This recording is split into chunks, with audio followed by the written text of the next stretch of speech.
Hello everyone, welcome to DC teachers academy. तो जैसा कि आप सभी को पता है कि क्लाइमेटोलॉजी की यूनिट स्टार्ट हो चुकी है और ये लेक्चर नंबर 2 है। लेक्चर नंबर 1 में हमने एटमॉस्फेयर के कंपोजिशन के बारे में बात की थी, जो हमारा एक बेसिक चैप्टर था। ठीक है, आज हम इस वीडियो में बात करेंगे कुछ बेसिक कंसेप्ट के बारे में कि टेम्परेचर बेल्ट्स क्या होती हैं, टेम्परेचर इन्वर्जन क्या होता है। और इन दो कंसेप्ट को समझने के बाद में हम फाइनली जो इम्पोर्टेंट टॉपिक है हीट बजट ऑफ द अर्थ उसके बारे में समझेंगे। तो चैनल को सब्सक्राइब कर देना, वीडियो को लाइक कर देना। तो चलिए आगे बढ़ते हैं। देखिए, सबसे पहले हम बात कर लें कि जो है टेम्परेचर बेल्ट्स जो होती हैं हमारे अर्थ को किस तरीके से इफ़ेक्ट करती है। तो जैसा कि आप सभी को पता है कि जो सन है वो हमारा मेजर सोर्स है ऑफ एटमॉस्फेरिक टेम्परेचर का, ये सभी को पता होगा। और सन से जैसे मान के चलिए ये हमारी अर्थ है, ये हमारी अर्थ हो गई, ठीक है, और ये सन है। और इस सन से जो आपकी एनर्जी आती है वेव के फॉर्म में, वो जो है शॉर्ट वेव के फॉर्म में आती है, ठीक है, शॉर्ट वेव की फॉर्म में आती है। और जो अर्थ पे टकराने के बाद जो अर्थ एनर्जी को एब्जॉर्व करती है, फिर वो क्या करती है, एनर्जी जो हमारी एनर्जी होती है उसको रिफ्लेक्ट करती है। जो रिफ्लेक्ट करती है तो वो लॉन्ग वेव टेरेस्ट्रियल रेडिएशन के थ्रू रिफ्लेक्ट करती है। तो ये बात आपको समझनी चाहिए, जो सन से एनर्जी आएगी वो आपकी शॉर्ट वेव टेरेस्ट्रियल रेडिएशन के फॉर्म में आएगी, और जो एनर्जी अर्थ जो है एनर्जी को रिफ्लेक्ट आउट करेगी वो लॉन्ग वेव टेरेस्ट्रियल रेडिएशन के फॉर्म में रिफ्लेक्ट आउट करेगी। ठीक है, ये हम बेसिकली समझेंगे जब हम हीट बजट ऑफ द अर्थ जब पढ़ेंगे, तो वहां पे हम इसको डिटेल में समझेंगे। अभी आप इतनी बात ध्यान रख लीजिए। अब देखो, जो एनर्जी का ट्रांसफर होता है, एनर्जी का ट्रांसफर वो 3 तरीकों से होता है: कंडक्शन, कन्वेक्शन एंड रेडिएशन। ये 3 प्रोसेस यूज किए जाते हैं एनर्जी को या टेम्परेचर को एक जगह से दूसरी जगह ट्रांसफर करने में। तो इन्हीं इसको भी हम समझेंगे, what is conduction, what is convection and what is radiation. ये क्या प्रोसेस होते हैं और किस तरीके से एनर्जी हमारी आती है या किस तरीके से एनर्जी रिफ्लेक्ट होती है अर्थ से। ठीक है, तो ये हम हीट बजट ऑफ द अर्थ में समझेंगे डिटेल में। फिलहाल हम समझेंगे यहाँ पे टेम्परेचर बेल्ट ऑफ द अर्थ के बारे में। तो देखिए, टेम्परेचर बेल्ट क्या है। जैसे आपको पता है कि हमारी जो अर्थ है, अर्थ को हम कई भागों में बांटते हैं। जैसे प्रेशर के अकॉर्डिंग देखें तो अलग भागों में बांटेंगे, ठीक है, लैटिट्यूड के अकॉर्डिंग देखें तो अलग भागों में बांटेंगे, ऐसे टेम्परेचर के बेस पे भी अलग भागों में बांटते हैं। तो आप देखते हो कि जो ये हमारी इक्वेटर होती है जो 0 डिग्री जिसका लैटिट्यूड होता है, ठीक है। अब यहाँ पे 23.5 डिग्री पर ट्रॉपिक ऑफ कैंसर है, 23.5 डिग्री पे ट्रॉपिक ऑफ कैप्रिकॉर्न होती है, ठीक है। अब देखो, ये वाला जो एरिया होता है, ये वाला जो एरिया है, इसको हम कह देते हैं पूरे एरिया को, ये वाले पूरे एरिया को टॉरिड जोन क्या कहते हैं, टॉरिड जोन कहते हैं। और यहाँ पे जो टेम्परेचर आपको मिलेगा वो मैक्सिमम मिलेगा। टेम्परेचर कैसा मिलेगा, मैक्सिमम मिलेगा, ठीक है। तो 23.5 डिग्री नॉर्थ लैटिट्यूड और 23.5 डिग्री साउथ लैटिट्यूड में के बीच का जो क्षेत्र होता है, बीच का जो एरिया होता है, उसे हम टॉरिड जोन कहते हैं। इतनी बात आपको क्लियर हो गई। अब यहाँ पर ऐसे ही ये जो 66.5 डिग्री वाला जो एरिया है, 23.5 डिग्री से लेकर के 66.5 डिग्री तक का जो एरिया होता है, उसको हम क्या कह देते हैं, उसको हम कह देते हैं टेम्परेट जोन। ये वाला जो जोन है, ये वाला क्या हो जाएगा, टेम्परेट जोन हो जाएगा, ठीक है। और 66.5 डिग्री से लेकर के जो 90 डिग्री जो है तक का एरिया होता है, वो हमारा फ्रिजिड जोन में आता है, ठीक है। यहाँ पर टेम्परेचर मैक्सिमम होता है, यहाँ पर और कम होगा, और फ्रिजिड जोन में बहुत कम टेम्परेचर पाया जाता है। तो 3 जोन पे में हम बांट सकते हैं बेस्ड ऑन द टेम्परेचर। तो पहला क्या है, टेम्परेट जोन, दूसरा है टॉरिड जोन और तीसरा है फ्रिजिड जोन, ठीक है। तो ये चीज़ आपको ध्यान रखनी है। तो टॉरिड जोन में क्या होता है, टॉरिड जोन को हम ट्रॉपिकल जोन भी कहते हैं। तो ये वर्ड बार बार यूज होंगे आगे आने वाले इस पूरे जो है यूनिट में। ये जोन जो मैंने आपको बताया ना, तो अपने माइंड में रखना, ठीक है। जब मैं आपको ट्रॉपिकल जोन कहूँगा तो आपको ध्यान में आना चाहिए कि ये 20 डिग्री नॉर्थ लैटिट्यूड से लेकर के 20 degree south 23.5 degree south latitude तक होता है, ठीक है। ऐसे टेम्परेट जोन के बारे में आपको पता होना चाहिए, और ऐसे ही आपका फ्रिजिड जोन के बारे में आपको पता होना चाहिए, ठीक है। तो ये टर्म आपके बहुत ज़्यादा यूज होने वाले हैं आगे। अब यहाँ पे देखिए, टॉरिड जोन को हम ट्रॉपिकल जोन भी कहते हैं। ये कहाँ से कहाँ तक होता है, tropic of cancer 23.5 degree north से लेकर के 23.5 डिग्री साउथ तक ये कंसीडर किया जाता है, ठीक है। तो ये मैं आपको बता ही चुका हूँ। और यहाँ पे जो सन की रेज होती हैं डायरेक्टली पड़ती हैं जो है एटलीस्ट वंस ए ईयर, कम से कम साल में एक बार इस जोन में जो है डायरेक्टली सन की रेज जरूर पड़ती हैं। इसीलिए यहाँ इसका जो टेम्परेचर होता है वो हॉटेस्ट होता है, मतलब ज़्यादा होता है। इसको हॉटेस्ट जोन ऑफ द अर्थ भी कहते हैं। इसके बाद हमारा टेम्परेट जोन है। टेम्परेट जोन जो है आपका 23.5 डिग्री से लेकर के 66.5 डिग्री तक होता है। और यहाँ पे जो है मॉडरेट टॉलरेबल टेम्परेचर पाया जाता है। इसके बाद हम देखें तो फ्रिजिड जोन होता है। फ्रिजिड जोन जो आपका है 66.6 नॉर्थ से लेकर के जो आपकी पोल्स तक का जो रीजन होता है, ये आपका, इसको हम फ्रिजिड जोन कहते हैं। यहाँ पे जो है परमानेंटली फ्रोजन एरिया यहाँ पर ये होता है। ठीक है, तो यहाँ पे टेम्परेचर जो होगा बहुत कम पाया जाएगा, because there is no sunlight for most of the month as of the year in this zone. तो यहाँ पे क्या होता है, जो सनलाइट होती है वो मोस्ट ऑफ द मंथ बहुत कम पड़ती है। अब यहाँ पे हम बात कर लें कि हीट जोन का इम्पोर्टेंस क्या है। तो हीट जोन का जो इम्पोर्टेंस है, जैसा कि आपको पता है कि जब हम वेदर की स्टडी करते हैं कि how the temperature will affect our earth, तो टेम्परेचर भी क्या करता है, बहुत ज़्यादा एक तरीके से बहुत ज़्यादा इफेक्ट करता है हमारे अर्थ को। तो उसी से हमारी वेदर चेंज होती है और वेदर से हम अफेक्ट होते हैं। तो इसीलिए हमें हीट जोन का जो स्टडी करनी आवश्यक है। और आपको पता होगा कि टेम्परेचर के हिसाब से ही हमारी जो है कंट्रीज़ में, जो अलग अलग कंट्रीज़ हैं, वहाँ पर एग्रीकल्चर भी टेम्परेचर के हिसाब से की जाती है। ठीक है, तो इसीलिए जो है हीट जोन हमारे लिए इम्पोर्टेंट हो जाते हैं। आगे हम देखें तो factor affecting the temperature pattern on the globe. तो देखो कौन कौन से फैक्टर्स हैं जो टेम्परेचर को अफेक्ट करते हैं। तो पहला जो है वो है लैटिट्यूड, फिर है एल्टीट्यूड, फिर है आपका effect of ocean and seas, फिर effect of local winds, effect of continentality, फिर इफेक्ट ऑफ स्लोप एस्पेक्ट। तो यहाँ पर ये कुछ फैक्टर्स हैं जो टेम्परेचर पैटर्न्स को अफेक्ट करते हैं। तो एक एक करके इनके बारे में डिस्कस करेंगे। तो सबसे पहला जो है वो है आपका लैटिट्यूड। अब देखो लैटिट्यूड किस तरीके से टेम्परेचर को इफेक्ट करता है। जैसे आपको पता होगा कि जो भी एरिया, जैसे मान के चलो ये अर्थ है और अर्थ ये आपकी इक्वेटर हो गई, ये आपकी ट्रॉपिक ऑफ कैंसर हो गई, ये ट्रॉपिक ऑफ कैप्रिकॉर्न हो गई। तो इसके आसपास का जो एरिया होता है ना, बहुत गर्म होता है, बहुत ज़्यादा हीट होता है, क्योंकि यहाँ पर जो है सन जो है वर्ष में आपका कम से कम एक बार तो डायरेक्टली यहाँ पर उसकी डायरेक्टली सन रेज पड़ती हैं। तो इसीलिए ये हमारा हॉटेस्ट जोन होता है। तो ये भी डिपेंड करता है कि हमारी कौन सी कंट्री किस लैटिट्यूड पर है, उसके हिसाब से वहाँ के टेम्परेचर को हम डिसाइड कर सकते हैं। तो टेम्परेचर आर हायर और नियर एट द इक्वेटर। ठीक है, अगर ये जो है if away from the equator temperature is lower, अगर इक्वेटर से दूर होगा तो वहाँ पे टेम्परेचर जो होगा वो कम होगा। तो ये लैटिट्यूड पर भी डिपेंड करता है। ठीक है, तो यहाँ पर आप देख सकते हो, यहाँ पे एक रीजन भी इन्होंने दिया है, for this is the surface of the earth part is curved, as a result the sun vertical ray strikes different parts of the earth at different angles at the equator. तो होता क्या है कि आप देख रहे हो इस डायग्राम में, इक्वेटर पे तो आपकी जो है सनरेज डायरेक्टली पड़ती है, तो यहाँ पर आपका जो हीट जो है आपकी मैक्सिमम मिलेगी। और अर्थ के कर्व होने की वजह से यहाँ पे जो है इन पार्ट में जो है अर्थ की रेज डायरेक्टली नहीं पड़ पाती, तो यहाँ पर आपको टेम्परेचर इन एरियाज में कम मिलेगा। तो it also depends on the latitude, किस लैटिट्यूड पे कौन सी कंट्रीज है उस पर डिपेंड करेगा टेम्परेचर का डिस्ट्रीब्यूशन। फिर है ट्रांसपेरेंसी ऑफ एटमोसफेयर। अब देखो जैसे आपकी एरोसोल है, डस्ट है, वाटर है, क्लाउड्स है, ये क्या करती हैं, ट्रांसपेरेंसी को अफेक्ट करती हैं।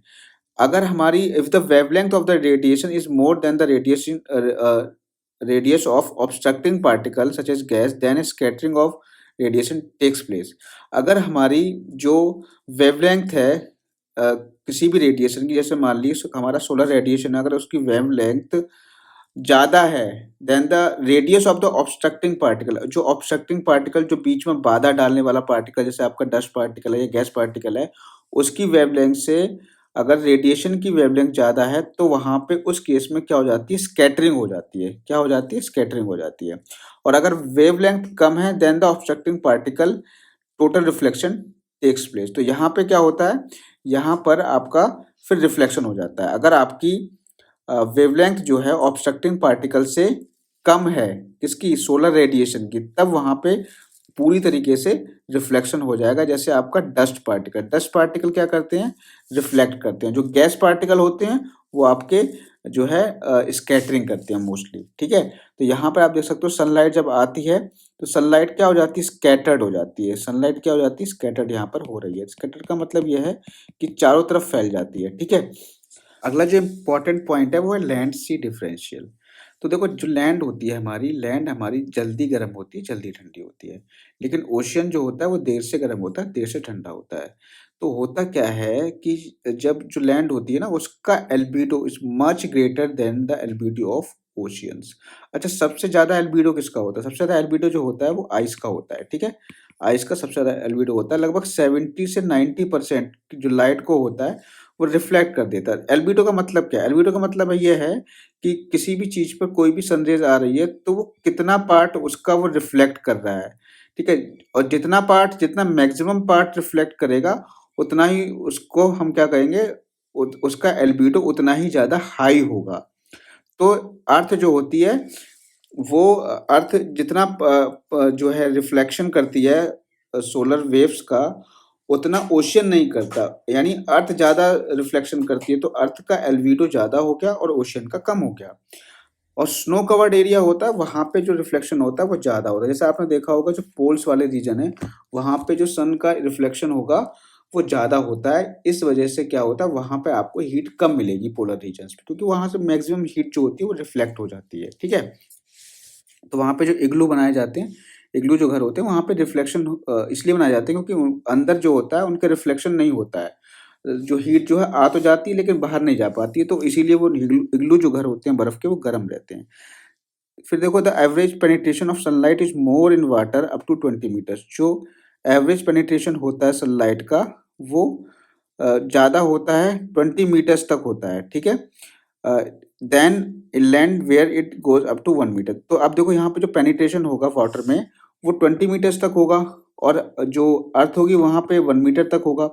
तो जब जितना ज़्यादा गहराई में पानी जाएगा तो उसी हिसाब से जो उसका रिफ्लेक्शन भी कम होगा, यानी एल्बिडो भी कम हो जाएगा। जैसे मान के चलिए अगर पानी में कोई भी लाइट जा रही है तो बहुत गहराई तक जाएगी, यानी उसको नीचे तक पानी को ठंडा करने में गर्म करने में बहुत टाइम लगेगा। और अर्थ का कहाँ तक जाता है, 1 मीटर तक जाता है, तो अर्थ जल्दी ठंडी हो जाएगी, ठीक है। तो थोड़ी जल्दी गर्म हो जाएगी और जल्दी ठंडी हो जाएगी। लेकिन वाटर जो है देर से गर्म होगा और देर से ठंडा होगा। तो ये भी है कि पेनिट्रेशन पावर जो होती है वो वाटर में ज़्यादा होती है और अर्थ में कम होती है। तो ये भी आपकी वजह है टेम्परेचर डिस्ट्रीब्यूशन। टेम्परेचर डिस्ट्रीब्यूशन जो होता है लैंड पे अलग होता है और सी पर अलग होता है। अगला है अर्थ डिस्टेंस फ्रॉम द सन। तो अर्थ डिस्टेंस में आपको पता ही होगा कि जो है the earth is farthest from the sun कब होती है, 4 जुलाई को, जिसको हम क्या कहते हैं, एपीहीलियन कहते हैं, ठीक है। दिस इज कॉल्ड एपीहीलियन, जो कि 152 मिलियन किलोमीटर इसको कहा जाता है।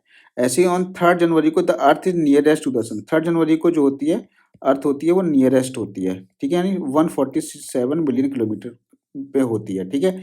तो वहाँ पे जो इस पोजीशन को हम क्या कहते हैं, इस पोजीशन को हम पेरीहीलियन कहते हैं, जो आपका 3 जनवरी को होता है। तो ये भी यहाँ से भी आपके इंपॉर्टेंट क्वेश्चंस बन जाते हैं। Therefore, the annual insolation received the Earth on 3rd January is slightly more than the amount of received on 4th July, क्योंकि 3rd जनवरी को जो अर्थ होती है सन के पास होती है तो वहाँ पे जो इंसोलेशन होता है वो ज़्यादा रिसीव होता है और 4th जुलाई को जो सबसे ज़्यादा दूर होती है इसलिए कम होता है, ठीक है। ये चीज़ ध्यान रखना। तो इस डायग्राम से समझ सकते हो ये वाली जो कंडीशन है ये इसको हम कहते हैं एपीहीलियन, और जो पास वाली कंडीशन होती है उसको हम पेरीहीलियन कहते हैं। ये आपकी होती है कब, 3rd जनवरी को, और ये आपकी होती है 4 जुलाई को, ठीक है। अगला जो पॉइंट आता है वो है सन स्पॉट्स। सन स्पॉट्स जो होते हैं are created on the outer surface due to the periodic disturbance and explosion. जैसे आपको पता है कि सन में एक्सप्लोजन्स होते रहते हैं क्योंकि वहाँ पे हीलियम और हाइड्रोजन ज़्यादा है, तो वहाँ पे आपकी नाभिकीय संलयन की प्रक्रिया होती है, ठीक है, यानी न्यूक्लियर फ्यूजन की वहाँ पे प्रोसेस होती है, तो वहाँ पर आपके डिस्टर्बेंस होते रहते हैं। तो इससे क्या होता है, आपके यहाँ पर आपको बहुत ज़्यादा अधिक मात्रा में सन स्पॉट्स मिलेंगे, ठीक है। जो सन स्पॉट्स की साइकिल होती है वो हर एक 11 साल में पूरी होती है, ये चीज़ आपको ध्यान रखनी है। The energy radiated from the sun is increase. जैसे यहाँ पे क्या होता है, जैसे जितने ज़्यादा डिस्टर्बेंस होता है, जितने ज़्यादा एक्सप्लोजन्स होते हैं, उसी के हिसाब से सन से जो एनर्जी होती है वो सन की एनर्जी इंक्रीज हो रही है, ठीक है, बढ़ती जा रही है। जितने ज़्यादा एक्सप्लोजन होंगे उतनी ज़्यादा एनर्जी होगी और उतनी ज़्यादा आपको वहाँ पे सन स्पॉट्स दिखाई देंगे। When the number of sun spots increase, जब सन स्पॉट्स इंक्रीज होते हैं तो amount of insolation received by the earth surface is also increasing. तो जितनी ज़्यादा एक्सप्लोजन होंगे उतने ज़्यादा सन स्पॉट्स बनेंगे, जितने ज़्यादा सन स्पॉट्स बनेंगे उतना ज़्यादा वो है जो है सन हीट प्रोड्यूस करेगा और इसी को हम इससे क्या होगा, अर्थ का इंसोलेशन इंक्रीज हो जाएगा, ठीक है। तो ये चीज़ आपको ध्यान रखनी है। अगली है एल्टीट्यूड। अब देखो altitude is the height above the sea level. जितना ज़्यादा एल्टीट्यूड पर आप जाओगे तो वहाँ पे आपको क्या मिलेगा, लो टेम्परेचर मिलेगा, ठीक है। लो एल्टीट्यूड पे रहोगे तो आपको हाई टेम्परेचर मिलेगा। जैसे अगर आप अर्थ की सरफेस पे रहोगे तो वहाँ पर आपको क्या मिलेगा, हाई टेम्परेचर मिलेगा। जैसे ही आप ऊपर जाओगे तो वहाँ पे आपको लो टेम्परेचर मिलेगा। लेकिन बहुत अधिक मात्रा में ऊपर जाओगे तो जरूरी नहीं है कि आपको लो टेम्परेचर मिले, ठीक है। तो ये मैं आपको पढ़ाऊंगा टेम्परेचर इन्वर्जन में। लेकिन जनरली अब अगर हम ऊपर जाते हैं तो आपको जैसे ट्रोपोस्फियर में अगर आप ऊपर जाओगे तो आपको जनरली जो है लो टेम्परेचर मिलेगा, ठीक है। आगे बढ़ते हैं। तो यहाँ पे रीजन भी दे रखा है जैसे क्यों होता है लो टेम्परेचर।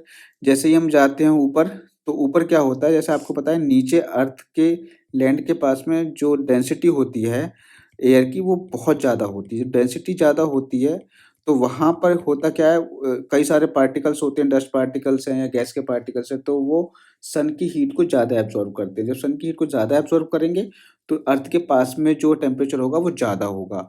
और जैसे ही हम ऊपर की तरफ जाएंगे तो ऊपर क्या होगा, अर्थ जो एयर की डेंसिटी कम हो जाती है, बहुत कम होते हैं पार्टिकल एयर के, तो वहाँ पे इसीलिए वो ज़्यादा एब्जॉर्प्शन हीट का हो नहीं पाता है। जब एब्जॉर्प्शन नहीं होगा हीट का तो वहाँ पे टेम्परेचर क्या होगा, कम होगा। तो मैंने आपको बेसिकली ये समझा दिया कि ऊपर जाने पर टेम्परेचर कम होता है, क्यों होता है ये भी मैंने आपको बता दिया, ठीक है। ये बात आपको समझ में आ गई। तो यहाँ देख सकते हो कि नीचे जो है डेंस एयर है और इसीलिए ज़्यादा हीट को एब्जॉर्ब करेगी तो यहाँ टेम्परेचर ज़्यादा होगा। ऊपर जो है आपकी ज़्यादा डेंस एयर है, इसीलिए सॉरी कम डेंस एयर है ऊपर, तो इसीलिए कम हीट को एब्जॉर्ब करेगी, तो इसीलिए यहाँ पे लो टेम्परेचर होगा, ठीक है। अगला है डिस्टेंस फ्रॉम द सी। देखो जो आपको पता होगा कि जैसे ही हम सी के अगर पास में हैं तो सी के पास वाले एरिया वहाँ पे टेम्परेचर नॉर्मल रहता है। जैसे मुंबई का है, गोवा का एरिया है, जो कोस्टल एरियाज है वहाँ पर आपको ना तो ज़्यादा सर्दी मिलेगी ना ज़्यादा गर्मी मिलेगी, वहाँ पर टेम्परेचर नॉर्मल रहता है। क्यों रहता है, वही रीजन मैंने बताया था कि जो लैंड है वो जल्दी ठंडी होती है, जल्दी गर्म होती है। ओशियन देर से ठंडा होता है, देर से गर्म होता है, बिकॉज एल्बिडो दोनों का अलग है। अर्थ का एल्बिडो बहुत ज्यादा है, सन का एल्बिडो कम है, ठीक है। और सन में जो पेनिट्रेशन पावर है, जो सन की जो पेनिट्रेशन पावर है ओशियन की के लिए वो ज्यादा है, और अर्थ के लिए जो पेनिट्रेशन पावर है वो कम है। इसीलिए ओशियन का जो होगा वो आपका एल्बिडो क्या हो जाएगा, कम होगा, और अर्थ का एल्बिडो ज्यादा होगा, ठीक है।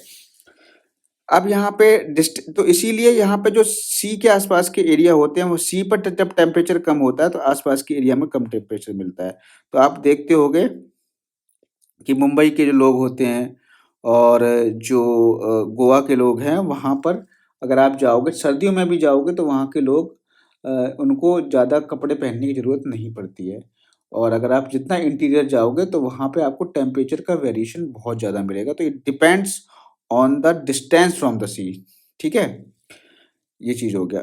आगे हम बढ़ें, अगला है ओशियन करंट। देखो ओशियन करंट क्या होती हैं, ओशियन करंट भी दो टाइप की होती हैं। एक तो होती हैं वार्म ओशियन करंट और एक होती है कोल्ड ओशियन करंट। तो अगर जो जैसे मोस्टली ये देखा जाता है कॉन्टिनेंट्स के जो ईस्ट वाला एरिया होता है वहाँ पे आपको वार्म ओशियन करंट दिखेंगे, और वहाँ वो जो ईस्ट वाला एरिया है, ईस्ट कॉन्टिनेंटल एरिया होता है, वो आपके गर्म होते हैं than the west continental area.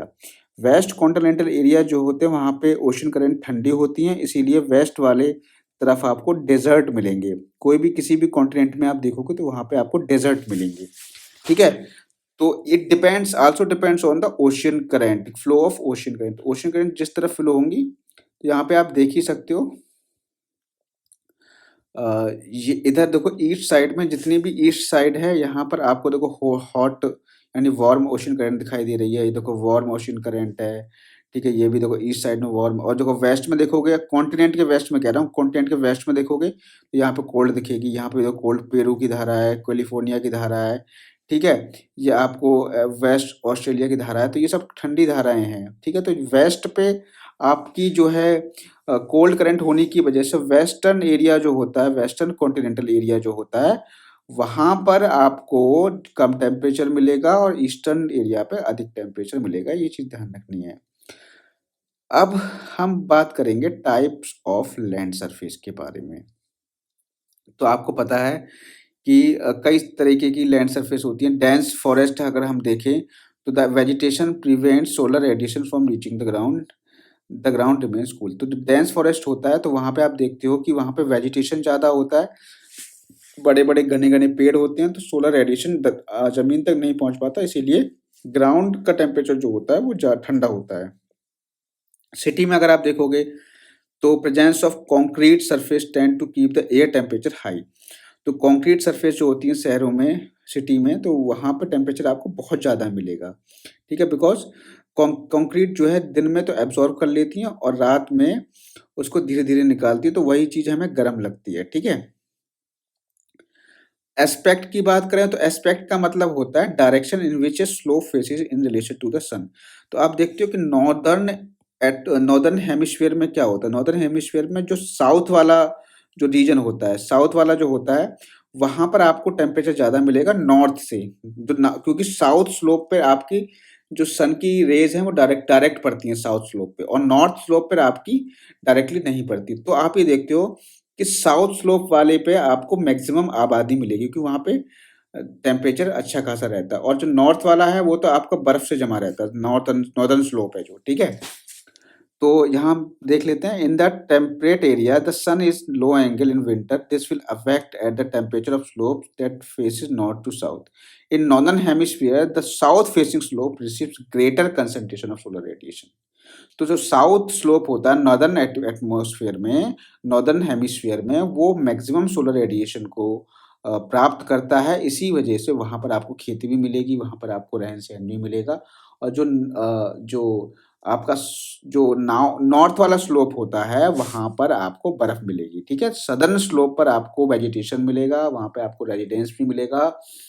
और नदर्न जो स्लोप होगा वो वहाँ पर आपको क्या मिलेगा, बर्फ मिलेगी। तो वहाँ पे आपके कम लोग ही पाए जाएंगे, ठीक है। कम वेजिटेशन होगा, कम वहाँ पे रेजिडेंस भी होगा, ठीक है। तो ये डिपेंड करता है कि एस्पेक्ट क्या है, एस्पेक्ट मतलब स्लोप क्या है। ऐसे अगर हम देखें तो मीन एनुअल टेम्परेचर डिस्ट्रीब्यूशन। अब देखो मीन एनुअल टेम्परेचर डिस्ट्रीब्यूशन जो होता है वो आपका इक्वेटर पे ज़्यादा होता है। तो अब यहाँ पे मीन एनुअल टेम्परेचर डिस्ट्रीब्यूशन को समझने से पहले हम आइसोथर्म को समझेंगे। आइसोथर्म क्या होती है, an imaginary line joining places having equal temperature. जो इक्वल टेम्परेचर को कोई भी लाइन ज्वाइन करके जाती है तो वो हमारी क्या कहलाती है, वो हमारी आइसोथर्म कहलाती है। अब इक्वल टेम्परेचर कहाँ पे, अर्थ के ऊपर। अर्थ के ऊपर मान लो ये अर्थ है और यहाँ पे टेम्परेचर मान लीजिए 23 डिग्री सेल्सियस है, यहाँ पर भी आपका मान लो 23 है, यहाँ पर भी 23 है। इस तरीके से अगर कोई 23 के पॉइंटों को जोड़ते हुए हम एक लाइन खींच दें तो ये आपकी कहलाएगी आइसोथर्म, ठीक है। तो आइसोथर्म क्या है, एक इमेजिनरी लाइन है जो इक्वल टेम्परेचर के प्लेसेस को आपस में जोड़ती है, ठीक है। The effect of altitude are not considered while drawing an isotherm. तो यहाँ पे हम ये नहीं देखते हैं कि किस एल्टीट्यूड पे हमें जो है देखना है। एल्टीट्यूड का जो है इफेक्ट यहाँ पे कंसीडर नहीं किया जाता है, ओनली हम जो है हॉरिजेंटली जाते हैं, ठीक है। वर्टिकली हम कंसीडर नहीं करते हैं, ठीक। आइसोथर्म को देखने के लिए हम हॉरिजेंटली जो हमारे ग्राउंड लेवल पर टेम्परेचर होता है उसी को देखते हैं, हम एल्टीट्यूड पर नहीं जाते। इसका कहने का मतलब ये है, ठीक है। आगे हम बढ़ें। अब आइसोथर्म की कैरेक्टरिस्टिक्स क्या होती है, आइसोथर्म की कैरेक्टरिस्टिक्स ये होती है कि भाई सबसे पहली बात तो अगर ये इनके बीच में स्पेसिंग कम है, ठीक है, नैरो स्पेसिंग है, तो इसका मतलब ये है कि यहाँ पर जो टेम्परेचर ग्रेडियंट है वो ज़्यादा होगी, रैपिड चेंज इन टेम्परेचर वहाँ पे। अगर पास पास में आपको आइसोथर्म दिख रही है तो वहाँ पे इसका मतलब ये है कि टेम्परेचर वहाँ पे बहुत ज़्यादा अधिक मात्रा में वेरी कर रहा है। और अगर जो है वाइड स्पेसिंग है आइसोथर्म में तो वहाँ पे जो है स्लो चेंज हो रहा है टेम्परेचर में, तो टेम्परेचर ग्रेडियंट वहाँ पे क्या होगी, लो होगी। ये चीज़ आपको ध्यान रखना है, ठीक है। और एक यहाँ पर और भी है कि जो हमारी आइसोथर्म होती हैं वो सडन बेंड कर जाती हैं ओशन कॉन्टिनेंट बाउंड्रीज पर। मतलब अभी मैं आपको दिखाऊंगा डायग्राम में, तो जो आपकी जो ओशियंस पे ओशियन और जो कॉन्टिनेंट होते हैं तो वहाँ पे क्या बेंड करती हुई इस तरीके से जाती हैं। क्यों जाती हैं ये हम आपको बात करेंगे। ये due to the continental and ocean effect के डिफरेंशियल जो है heat of continent and ocean effect के द्वारा होता है ये सब चीज़, ठीक है। तो ये हम आगे बात करेंगे। तो यहाँ पर हम देखें जनरल टेम्परेचर डिस्ट्रीब्यूशन, तो इससे हमें समझ में आ जाएगा कि आइसोथर्म किस तरीके से हमें ड्रॉ करनी है। तो यहाँ पे देखो जनरल टेम्परेचर डिस्ट्रीब्यूशन क्या है, the highest temperature occur over tropics and सब ट्रॉपिक्स हाई इंसोलेशन। तो यहाँ पे आपको दिख रहा है कि जो हाइयर टेम्परेचर है सबसे ज़्यादा आपको कहाँ मिलेगा, ट्रॉपिक्स पे और सब ट्रॉपिक्स में मिलेगा। The diurnal and annual range of temperature is highest in the interior of continent. तो आपको जो दैनिक तापांतर जो ज़्यादा सबसे ज़्यादा मिलेगा वो कॉन्टिनेंट्स में मिलेगा, क्योंकि कॉन्टिनेंट्स आप देखते हो कि दिन में बहुत गर्म हो जाएंगे और रात में आपके बहुत जल्दी ठंडे हो जाते हैं। तो इस तरीके से जो टेम्परेचर का डिफरेंस सबसे अधिक कहाँ मिलेगा, आपको कॉन्टिनेंट में मिलेगा, ठीक है। और लो कहाँ मिलेगा, लो आपको ओशन में मिलेगा, ठीक है। Lower temperature gradient are observed over tropics and high temperature gradient over middle and higher latitude. तो आपको लो टेम्परेचर ग्रेडियंट कहाँ मिलेगी, आपको मिलेगी कहाँ पर, ट्रॉपिक्स में। और हाइयर टेम्परेचर ग्रेडियंट कहाँ मिलेगी, आपको हाइयर लैटिट्यूड्स पे मिलेगी, ठीक है। Temperature gradients are usually low over the eastern margin of the continent and high over the western margin of the continent. तो आपको ये भी ध्यान रखना, टेम्परेचर ग्रेडियंट आपको ईस्टर्न मार्जिन पर कम मिलेगी, मतलब लो मिलेगी, और वेस्टर्न मार्जिन पर हाई मिलेगी। तो जहाँ पर जितना अधिक टेम्परेचर होगा ना वहाँ पर आपको टेम्परेचर ग्रेडियंट कम मिलेगी। जैसे ईस्टर्न मार्जिन पर टेम्परेचर ज़्यादा है तो इसीलिए ईस्टर्न मार्जिन पर जो है टेम्परेचर ग्रेडियंट कम मिलेगी, और वेस्टर्न कॉन्टिनेंट की साइड, कॉन्टिनेंट के वेस्टर्न साइड पर टेम्परेचर कम होता है तो वहाँ पे आपको जो टेम्परेचर ग्रेडियंट मिलेगी वो ज़्यादा मिलेगी, ठीक है। इसके अलावा आप देखें तो the isotherm are regular over the northern hemisphere, क्योंकि नॉर्दर्न हेमिस्फीयर में मैक्सिमम आपको कॉन्टिनेंटल एरिया ज़्यादा मिलेगा, ठीक है। तो वहाँ पे जो है ये बहुत ज़्यादा इरेगुलर फॉर्म में होती है। अगर हम सदर्न कॉन्टिनेंट की देखें, सॉरी सदर्न हेमिस्फीयर में देखें, तो सदर्न हेमिस्फीयर में आपको ये मोर और लेस पैरेलल दिखाई देगी, क्योंकि वहाँ पे जो कॉन्टिनेंटल एरिया है वो बहुत कम होता है, ठीक है। तो ये चीज़ आपको ध्यान रखनी है। ये भी देखा गया है कि जो थर्मल इक्वेटर है जनरली वो लाइज करती है north of the geographical equator के। ये जनरली होता है ऐसा, क्योंकि आपका जो कॉन्टिनेंटल एरिया है वो आपके नॉर्दर्न हेमिस्फीयर में ज़्यादा होता है, इसीलिए थर्मल इक्वेटर आपके नॉर्दर्न हेमिस्फीयर में मैक्सिमम लाई करती है। अब हम बात कर लें इंटर ट्रॉपिकल कन्वर्जेंस जोन के बारे में, तो हम इसको कह देते हैं ITCZ। देखो ITCZ क्या होता है, ITCZ is a broad trough of lower pressure in equatorial latitudes. तो ITCZ क्या होता है, जब इक्वेटोरियल लैटिट्यूड होते हैं जहाँ पर आपकी नॉर्थ ईस्ट और साउथ ईस्ट ट्रेड विंड आके कन्वर्ज करती हैं, तो वह उस एरिया को हम क्या कह देते हैं कि वो बहुत ज़्यादा लो प्रेशर का एरिया बन जाता है, क्योंकि वहाँ पर आपकी आकर के जो नॉर्थ ईस्ट और साउथ ईस्ट ट्रेड विंड्स है वो आकर कन्वर्ज होती है, और वहाँ पे जाने के कन्वर्जेंस के बाद में वो इक्वेटर के पैरेलल हो जाती हैं। तो ये वाला जो एरिया होता है वो बहुत शांत एरिया बन जाता है, बहुत ज़्यादा शांत। यहाँ पे कुछ भी एक्टिविटी आपको नहीं दिखाई देती है, और ये लो प्रेशर वाला एरिया बन जाता है, लो प्रेशर का ट्रफ बन जाता है, इसीलिए इसको हम कह देते हैं इंटर ट्रॉपिकल कन्वर्जेंस जोन। मतलब ये हुआ, एक तो ये ट्रॉपिकल या ट्रॉपिक्स पे है तो इसको ट्रॉपिकल कह दिया, और कन्वर्जेंस हो रहा है किसका, north east and south east trade wind का, इसीलिए इसको हमने इंटर ट्रॉपिकल कन्वर्जेंस जोन कह दिया, ठीक है। अब देखो यहाँ पर हम बात करें सीजनल टेम्परेचर डिस्ट्रीब्यूशन। तो सीजनल टेम्परेचर डिस्ट्रीब्यूशन की बात करें तो हम सीजनल टेम्परेचर डिस्ट्रीब्यूशन आपका दो जो है सीजन में होता है, एक तो जनवरी में देखेंगे और एक हम जुलाई में देखेंगे। तो हम यहाँ पे देखें जनवरी में किस तरीके से सीजनल डिस्ट्रीब्यूशन होता है। तो यहाँ पे जो हमारी आइसोथर्म, अब देखो यहाँ पे आपको समझ में आएगा, जो वेस्टर्न मार्जिन है कॉन्टिनेंट के, the western margin of the continents are warmer than the eastern counterpart since the westerlies are able to carry high temperature into the land masses. अब देखो ये बात कर रहे हैं हम किसकी, जनवरी की बात कर रहे हैं, ठीक है। हम यहाँ पे जनवरी की बात कर रहे हैं। तो जनवरी में क्या होता है, जो वेस्टर्न पार्ट होते हैं कॉन्टिनेंट्स के वो वार्मर होते हैं, ठीक? Than the eastern counter parts, because the westerlies are able to carry high temperature into the land masses. अब यहाँ पे क्या होता है, जो वेस्टर्लीज होती हैं जनवरी में, वेस्टर्लीज ज़्यादा इफेक्टिव होती हैं। तो ये वेस्टर्लीज क्या करती हैं, हाई टेम्परेचर लेकर के जाती हैं लैंड मासेस में। तो उल्टा हो जाता है। देखो, अगर हम जनवरी में बात करें तो सदर्न कॉन्टिनेंट जो है, कॉन्टिनेंट का सदर्न वाला जो पार्ट होगा वो वार्मर होगा ईस्टर्न वाले पार्ट से, और जुलाई में जस्ट उल्टा हो जाएगा। ठीक है, तो देखिए इसको हमें समझना है बहुत ध्यान से। हम बात कर रहे हैं जनवरी की, और हम बात कर रहे हैं जनवरी में नॉर्दर्न हेमिस्फीयर की। आपको पता है ठंड होती है इस समय। तो हमारे जो ओशियन है, ओशियन देर से ठंडे होते हैं और देर से ही गर्म होते हैं। ठीक है, तो इसमें देखेंगे, जनवरी में देखेंगे तो हमारा जो कॉन्टिनेंटल पार्ट होगा उसका टेम्परेचर कम होगा, ओशियन का पार्ट ज़्यादा होगा, ओशियन का टेम्परेचर ज़्यादा होगा। अब ओशियन का टेम्परेचर ज़्यादा होने की वजह से तो यहाँ पर आपको झुकाव दिख रहा होगा, ओशियन में झुकाव दिख रहा होगा नॉर्थ की तरफ। जो आइसोथर्म है वो नॉर्थ की तरफ झुक गई हैं, और आइसोथर्म लैंड के ऊपर आपकी साउथ की तरफ झुक गई हैं। आप देख सकते हो साउथ की तरफ झुकी हुई हैं, ये देखो झुकी हुई साउथ की तरफ। तो कहने का मतलब ये है, ये झुकाव जो है अलग-अलग क्यों है? क्योंकि यहाँ पर टेम्परेचर ओशियन का ज़्यादा है और कॉन्टिनेंट का कम है। हम बात कर रहे हैं जनवरी की।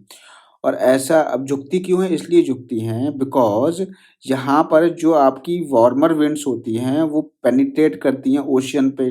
किसकी तरफ? नॉर्थ की तरफ पेनिट्रेट करती है, और यहाँ पे जो पोलर विंड होती हैं वो साउथ की तरफ पेनिट्रेट करती हैं। तो पोलर विंड्स क्या करती है, यहाँ पे ज़्यादा प्रभावशाली होती हैं, तो इस तरीके से यहाँ पर ये है, दबाव डालती है, तो साउथ की तरफ आइसोथर्म जो है कॉन्टिनेंट पे साउथ की तरफ झुक जाती है।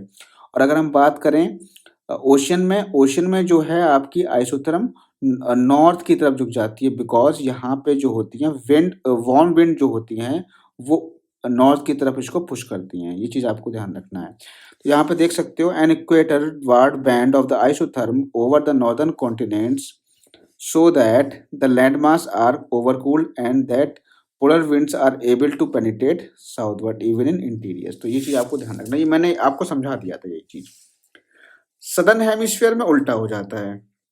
सदर्न हेमिस्फीयर में आप देखते हो, क्योंकि वहाँ पे सदर्न हेमिस्फीयर देखोगे कि यहाँ पे लैंड वाला एरिया बहुत कम है, तो यहाँ पे आपको मोर और लेस आपको जो है पैरेलल दिखेंगी। आइसोथर्म यहाँ पे आपको कैसे दिखेंगी?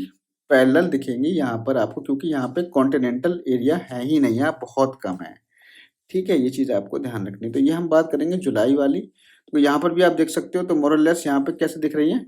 यहाँ पर आपको पैरेलल दिख रही हैं, ठीक है?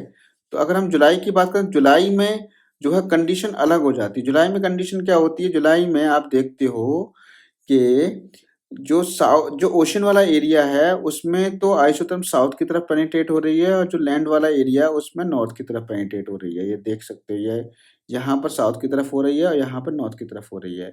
क्यों हो रहा है? क्योंकि यहाँ पर जो है इस समय टेम्परेचर लैंड का ज़्यादा होता है और ओशियन का कम होता है। तो यहाँ पर टेम्परेचर ज़्यादा होने की वजह से ये आइसोथर्म को नॉर्थ की तरफ पेनिट्रेट करती है, और यहाँ पे टेम्परेचर कम होने की वजह से यहाँ पे जो पोलर विंड्स हैं वो इसको साउथ की तरफ पेनिट्रेट करती हैं। तो ये चीज़ ध्यान रखना है, इससे आपके क्वेश्चन भी बन जाते हैं, ठीक है? तो ओवरऑल मैंने आपको समझा दिया। और सदर्न हेमिस्फीयर में बिल्कुल क्या रहेगा आपका, मोर और लेस पैरेलल ही रहती है। देखो यहाँ पे आपकी पैरेलल ही आपको दिख रही होंगी, ठीक है? ये तो हमने बात कर ली horizontal distribution of the temperature के बारे में, हमने यहाँ पर बात कर ली। अब हम बात करेंगे वर्टिकल डिस्ट्रीब्यूशन ऑफ टेम्परेचर। अब देखो, जो वर्टिकल डिस्ट्रीब्यूशन होता है टेम्परेचर का वो अलग होता है, हॉरिजॉन्टल अलग होता है। वर्टिकल का मतलब यह है कि हम सरफेस से अगर हम एटमॉस्फेयर में जा रहे हैं तो टेम्परेचर किस तरीके से चेंज हो रहा है, ठीक है? तो यहाँ पे आप देख सकते हो, यहाँ पे एक कंसेप्ट आ जाता है नॉर्मल लैप्स रेट या टेम्परेचर इन्वर्जन का कंसेप्ट आएगा, ठीक है? नॉर्मल लैप्स रेट क्या होती है? नॉर्मल लैप्स रेट का मतलब ये है कि जैसे ही हम ऊपर की तरफ जाते हैं तो टेम्परेचर कम होता है, ठीक है? और टेम्परेचर कितना कम होता है? तो 6.5 डिग्री सेल्सियस पर किलोमीटर के हिसाब से चेंज होता है, जिसको हम नॉर्मल लैप्स रेट कह देते हैं। अब हम बात करेंगे टेम्परेचर एनोमली। देखो, टेम्परेचर एनोमली क्या होती है? Temperature anomaly is the difference between the mean temperature of a place and the mean temperature of its parallel latitude is called temperature anomaly. तो कोई भी प्लेस है, वहाँ पे उसका मीन एवरेज टेम्परेचर और उसके लैटिट्यूड पे जितना भी जो है उसका मीन एवरेज टेम्परेचर होता है, उसके डिफरेंस को हम टेम्परेचर एनोमली कहते हैं। ये आपको नॉर्दर्न हेमिस्फीयर पे ज़्यादा मिलेगी और सदर्न हेमिस्फीयर में आपको कम मिलेगी क्योंकि वहाँ पर आपको लैंड वाला एरिया कम मिलेगा, ठीक है? तो अब हम इसमें समझेंगे टेम्परेचर इन्वर्जन। देखो हमें ना हमने हॉरिजॉन्टल डिस्ट्रीब्यूशन समझ लिया, हॉरिजॉन्टल डिस्ट्रीब्यूशन ऑफ टेम्परेचर समझ लिया और अगर हमें वर्टिकल डिस्ट्रीब्यूशन टेम्परेचर समझना है, तो हमें टेम्परेचर इन्वर्जन के बारे में जानना होगा। तो इसके बारे में हम अगले वीडियो में बात करेंगे कि व्हाट इज़ टेम्परेचर इन्वर्जन। तो आज की वीडियो में सिर्फ इतना ही रखते हैं, मिलेंगे नेक्स्ट वीडियो में। Thank you, have a nice day.